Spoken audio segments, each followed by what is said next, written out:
ವ್ಯಾಪಾರಸ್ಥರನ್ನು ಬೀದಿಗೆ ತಳ್ಳಿದ್ದ ಕಾಂಗ್ರೆಸ್ ಸಮಾವೇಶ.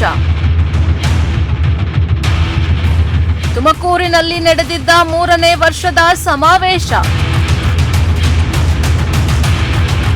ಸಮಾವೇಶಕ್ಕೆ ಸಿಎಂ ಭಾಗಿ ಹಿನ್ನೆಲೆ ವ್ಯಾಪಾರಸ್ಥರ ತೆರವು. ಸಮಾವೇಶ ಮುಗಿದು 15 ದಿನ ಆದ್ರೂ ವ್ಯಾಪಾರಕ್ಕಿಲ್ಲ ಅನುವು.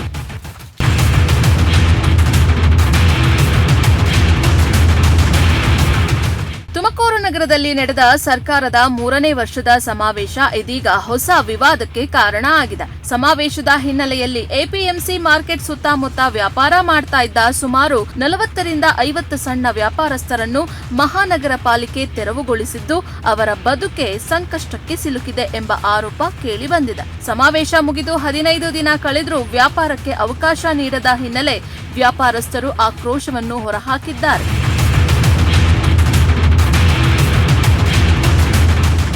ಹೌದು, ಸರ್ಕಾರದ 3ನೇ ವರ್ಷದ ಸಾಧನಾ ಸಮಾವೇಶ ತುಮಕೂರಿನಲ್ಲಿ ನಡೆದ ಹಿನ್ನೆಲೆ ಮುಖ್ಯಮಂತ್ರಿ ಆಗಮನದ ಕಾರಣ ನೀಡಿ 2 ದಿನಗಳ ಕಾಲ ವ್ಯಾಪಾರಕ್ಕೆ ತಡೆ ವಿಧಿಸಲಾಗಿತ್ತು. ಆದ್ರೆ ಸಮಾವೇಶ ಮುಗಿದು 2 ವಾರಗಳಾದ್ರೂ ವ್ಯಾಪಾರಕ್ಕೆ ಅವಕಾಶ ಸಿಗದ ವ್ಯಾಪಾರಸ್ಥರು ಸಂಕಷ್ಟಕ್ಕೆ ಸಿಲುಕಿದ್ದಾರೆ. ಈಗಾಗಲೇ ಇಲ್ಲಿನ ವ್ಯಾಪಾರಸ್ಥರು ಮಾಡ್ತಿರೋಂಥ ವ್ಯಾಪಾರಸ್ಥರ ಬಗ್ಗೆ ಅವ್ರಿಗೆ ಏನೇನು ತೊಂದರೆ ಆಗ್ತಾ ಇದೆ ಅನ್ನೋದ್ರ ಬಗ್ಗೆ ನಿಮಗೆಲ್ಲ ವಿವರವಾಗಿ ಹೇಳಿದ್ದಾರೆ. 2013ರಲ್ಲಿ ಇದು ಉದ್ಘಾಟನೆ ಆಗಿದೆ ಅಂತ ಮಾರ್ಕೆಟಲ್ಲಿ ಸುಮಾರು 40 ರಿಂದ 50 ಜನ ಮಳೆ ಗಾಳಿ ಲೆಕ್ಕಿಸದೇ ವ್ಯಾಪಾರ ಮಾಡಿಕೊಂಡು ಜೀವನ ಮಾಡ್ತಿದ್ದಾರೆ. ಸಾಲ ಸೌಲಭ್ಯ ಮಾಡ್ಕೊಂಡು ಜೀವನ ಮಾಡ್ತಿದ್ದಾರೆ. ತುಮಕೂರು ಮಹಾನಗರ ಪಾಲಿಕೆಯಿಂದ ಇವರಿಗೆಲ್ಲ ಲೈಸೆನ್ಸು ಕೂಡ ಕೊಟ್ಟಿದ್ದಾರೆ, ಸಾಲ ಸೌಲಭ್ಯವನ್ನು ಕೂಡ ಮಾಡಿದ್ದಾರೆ.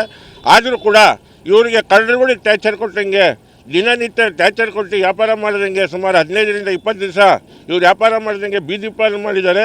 ಇವರು ಮಕ್ಕಳು ವಿದ್ಯಾಭ್ಯಾಸ ಮಾಡಬೇಕು, ಮಕ್ಕಳು ಮನೆ ಬಾಡಿಗೆ ಕಟ್ಟಬೇಕು, ತಾಯಿ ತಂದೆ ಸಂಬಂಧ ನೋಡ್ಕೊಬೇಕು, ಆರೋಗ್ಯ ಕೆಟ್ಟೋದ್ರೆ ಅದರಲ್ಲೇ ದುಡಿಮೆ ಆರೋಗ್ಯ ನೋಡ್ಕೊಬೇಕು.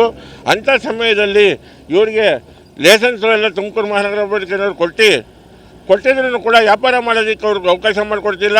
ಇವರು ಮಾಡ್ತಿರೋಂಥ ಸ್ಥಳದಲ್ಲೇ ಇವರಿಗೆ ವ್ಯಾಪಾರ ಮಾಡೋಕ್ಕೆ ಕೊಡಬೇಕು. ಮತ್ತು ಯಾರೇ ಸಾರ್ವಜನಿಕರಿಗೆ ತೊಂದರೆ ಕೊಡೋದಾಗಲಿ ಅಥವಾ ಸಾರ್ವಜನಿಕರು ವಾಹನ ಸಂಚಾರ ಮಾಡೋದಕ್ಕೆ ತೊಂದರೆ ಕೊಡೋದಾಗಲಿ ಅಥವಾ ಮಾರ್ಕೆಟ್ನೊಳಗೆ ಹೋಗುವಂಥವ್ರಿಗೆ ತೊಂದರೆ ಕೊಡೋದಾಗಲಿ ಯಾವುದೇ ಮಾಡಿದಂಥ ಏನು ತೊಂದರೆ ಕೊಡೋದಂಥ ಸ್ಥಳದಲ್ಲಿ ಇವರು ವ್ಯಾಪಾರ ಮಾಡ್ತಿದ್ದಾರೆ. ನಿಜವಾದ ಕಡುಬಡವರಿಗೆ ಎಲ್ಲೆಲ್ಲಿ ವ್ಯಾಪಾರ ಮಾಡ್ತಿದ್ದಾರೆ ಅವ್ರಿಗೆ ಅಲ್ಲೇ ವ್ಯಾಪಾರ ಮಾಡೋದಕ್ಕೆ ಅನುಕೂಲ ಮಾಡಿಕೊಡ್ಬೇಕು.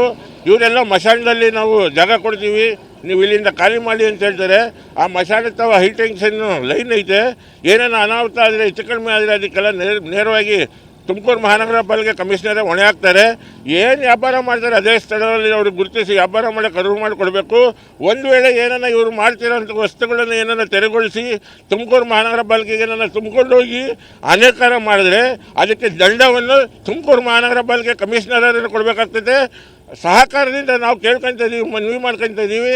ಒಳ್ಳೆ ರೀತಿಯಲ್ಲಿ ಮೇಡಮ್ ಬಡವರಿಗೆ ಒಂದು ಜೀವನಕ್ಕೆ ಒಂದು ದಾರಿ ಮಾರ್ಗ ಮಾಡಿಕೊಡಿ ಅಂತ ಹೇಳಿದ್ದಾರೆ.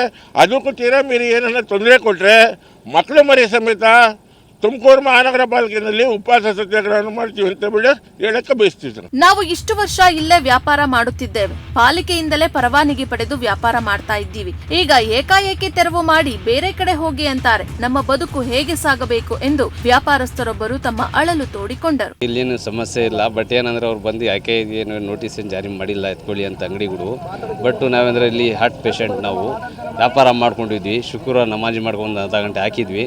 ಪಟ್ ಅಂತ ಬಂದು ಯಾರು ನಿಮಗೆ ಅಧಿಕಾರ ಕೊಟ್ಟು ಯಾರು ಪರ್ಮಿಷನ್ ಕೊಟ್ಟವರು ಇಲ್ಲಿ ಅಂತೇಳಿ ತಿರ್ಗಾ ಅವರು ಬಂದು ಎತ್ಕೊಳ್ಳಪ್ಪ ಅಂತ ಕಷ್ಟ ಕೊಟ್ಟರು ನಮಗೆ.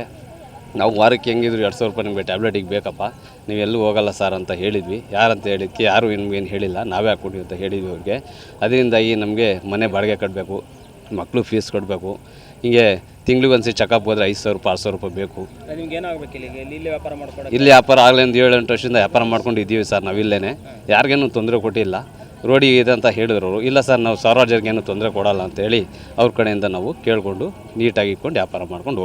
ನಾವು ಸಾಲ ಮಾಡಿ ವ್ಯಾಪಾರ ಮಾಡುತ್ತಿದ್ದೇವೆ, ಹಠಾತ್ ತೆಗೆದರೆ ಮಕ್ಕಳ ಓದು ಮನೆ ಖರ್ಚು ಹೇಗೆ ನಡೆಸೋದು? ಅದೇ ಜಾಗದಲ್ಲಿ ಮತ್ತೆ ಅವಕಾಶ ಕೊಡಬೇಕು. ನಾವು ಬೇರೆಲ್ಲೋ ಹೋಗಿ ವ್ಯಾಪಾರಕ್ಕೆ ಕೂತ್ರೆ ನಾಳೆ ಅವರೂ ಸಹ ಹೋಗಿ ಅಂತಾರೆ ಅಂತ ಹೇಳಿ ತಮ್ಮ ನೋವನ್ನ ವ್ಯಾಪಾರಿಯೊಬ್ಬರು ತೋಡಿಕೊಂಡರು. ಈಗ ಒಳಗಡೆ ಇಟ್ಕೊಂಡು ಸಿಂಪಲ್ ಆಗಿ ವ್ಯಾಪಾರ ಮಾಡ್ತಾ ಇದ್ದೀವಿ. 15 ದಿವಸದಿಂದ 20 ದಿವಸದಿಂದ ಬರೀ ನಮಗೆ ಎಲ್ಲ ಆಶಯ ಕೊಡ್ತಾವ್ರೆ. ಇಲ್ಲಿ ಕೊಡ್ತೀನಿ, ಆವಾಗ ಕೊಡ್ತೀನಿ, ನಾಳೆ ಮಾಡಿಕೊಡ್ತೀನಿ, ಎಳ್ತಿನಿಂದ ಮಾಡಿಕೊಡ್ತೀನಿ ಅಂತ ಬರೀ ಇದೇ ಸುತ್ತಿಸ್ತವ್ರೆ. ನಮಗೆ ಏನು ಪರಿಹಾರ ಮಾಡಿಕೊಡ್ತಾ ಇಲ್ಲ. ಇದರಿಂದ ಭಾಳ ತೊಂದರೆ ಆಗಿದೆ ನಮಗೆ. 20 ದಿವಸದಿಂದ ನಮಗೆ ಏನು ಇದು ಯಾರು ಕೇಳೋರೇ ಇಲ್ಲ ನಮಗೆ. ಈ ಥರ ಆಗಿ ನಾವು ಅಲ್ಲಿ ಇದು ಮಾಡ್ತಾಯಿದ್ದೀವಿ. ನಮ್ಮ ಹೆಂಡತಿ ಮಕ್ಕಳು ಏನಾಗಬೇಕು, ಇಲ್ಲೇ ವ್ಯಾಪಾರ ಮಾಡಿಕೊಡ್ಬೇಕು ನಮಗೆ. ಬೇರೆ ಕಡೆ ನಮಗೆ ಆಗಲ್ಲ. ಎಲ್ಲೋ ಅಲ್ಲಿ ಡಿಪೋಗ ಹತ್ರ ಕೊಡ್ತೀವಿ ಅಂತ ಹೇಳ್ತವ್ರೆ. ಅಲ್ಲಿ ಆಗಲ್ಲ. ಸುಮ್ಮನೆ ಅಲ್ಲಿ ಕೊಟ್ಟರು ಒಂದೇ, ಕೊಡದೆ ಹೋದ್ರೂ ಒಂದೇ. ಸುಮಾರು 40ರಿಂದ 50 ಸಣ್ಣ ವ್ಯಾಪಾರಸ್ಥರು ಇದೀಗ ಬೀದಿಗೆ ಬಿದ್ದಂತಾಗಿದೆ. ದಿನಸಿ ಆದಾಯವೇ ಕುಟುಂಬದ ಆಧಾರವಾಗಿದ್ದವರ ಬದುಕು ಇದೀಗ ಅತಂತ್ರವಾಗಿದೆ. ಬೇರೆಡೆ ವ್ಯಾಪಾರ ಮಾಡಿ ಎಂದು ಪಾಲಿಕೆ ಎಚ್ಚರಿಕೆ ನೀಡುತ್ತಿರುವುದರಿಂದ ವ್ಯಾಪಾರಸ್ಥರಲ್ಲಿ ಆತಂಕ ಮನೆ ಮಾಡಿದೆ.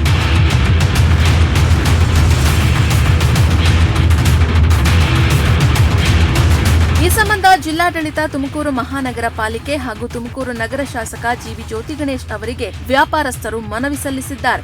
ಪರವಾನಗಿ ಹೊಂದಿದ್ದವರಿಗೆ ಮತ್ತೆ ಅದೇ ಸ್ಥಳದಲ್ಲಿ ವ್ಯಾಪಾರಕ್ಕೆ ಅವಕಾಶ ನೀಡಬೇಕು ಎಂಬುದು ಅವರ ಒತ್ತಾಯವಾಗಿದೆ. ಬದುಕಿನ ನೆಲೆ ಕಳೆದುಕೊಂಡ ವ್ಯಾಪಾರಸ್ಥರ ಮನವಿಗೆ ಜಿಲ್ಲಾಡಳಿತ ಮತ್ತು ಪಾಲಿಕೆ ಯಾವ ರೀತಿಯಲ್ಲಿ ಸ್ಪಂದಿಸಲಿದೆ ಎನ್ನುವುದು ಈಗ ಕುತೂಹಲಕ್ಕೆ ಕಾರಣವಾಗಿದೆ.